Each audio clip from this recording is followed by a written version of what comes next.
For this section, we're going to talk about multiplying and dividing radicals, and our first topic is the product rule for square roots. Now, this product rule can be expanded for higher roots. We'll talk about that later in this worksheet. For now, our focus is going to be exclusively on square roots, okay? So the actual property or rule says if A and B represent non-negative real numbers, then the square root of A times the square root of B can be pushed under a single radical and just become the square root of A times B. The reverse is also true. If you start with the square root of A times B, you can break that into the product of two radicals, which would be the square root of A times the square root of B. So this allows us to push things under a single radical or take things that are under a single radical and break them up as a product. The condition is you have to have the same index. So right here, again, we're talking exclusively square roots, but down the road, if you had cube roots or fourth roots or fifth roots, this property still applies. You just have to make sure the index matches. Okay, so let's look at example 1. So example 1 says use the product rule for square roots to find each product. Well, the product rule says as long as the index matches, you can take two or more radical expressions and push them under one radical. And what this allows us to do is potentially simplify. And you'll see that in part C. But for now, we have the square root of 5 times the square root of 7. We're going to rewrite that as the square root of 5 times 7. So we've just kind of squished it all under one radical. And then you want to simplify if you can. So we just get the square root of 35. It's really that easy, okay? For part B, we have the square root of 2x times the square root of 11y. We can take this right here and we can write it under a single radical.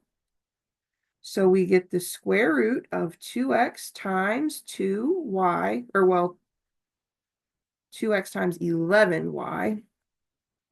And what I want to do here to simplify is I want to take the coefficients of each of those original expressions. I want to multiply those, and then I want to have the variables at the end. So I'm going to simplify this as the square root of 22xy. And we'll say that right there is the final answer. Now, an example like part C is where something like this could be potentially helpful.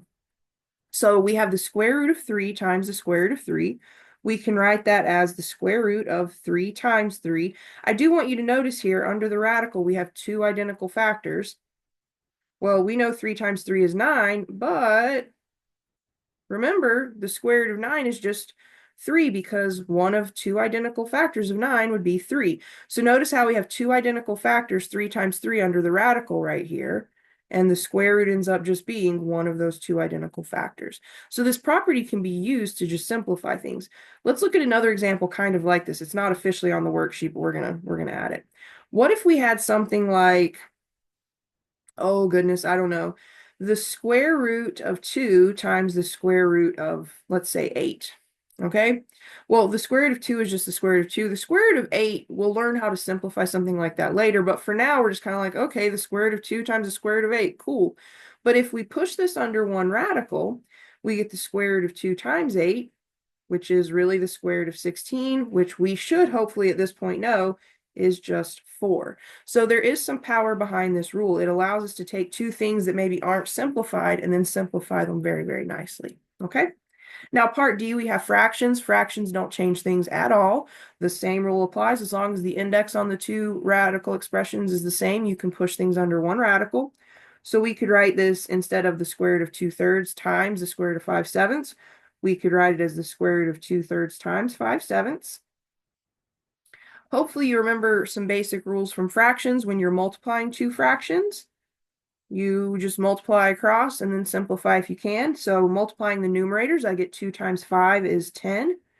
And the denominators, 3 times 7 is 21.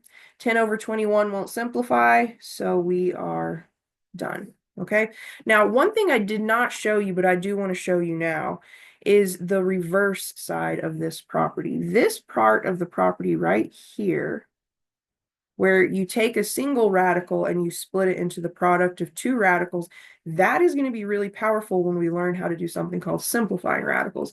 So let's just pretend that we had something like 25x squared and we had the square root of that.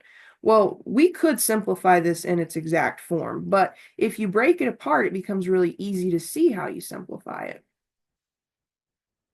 That's supposed to be an x squared. So if you take the square root of 25, we know that's just 5. And then hopefully you remember from back when we were dealing with factoring, specifically factoring the difference of perfect squares, we knew that a variable expression was a perfect square if it had an even exponent.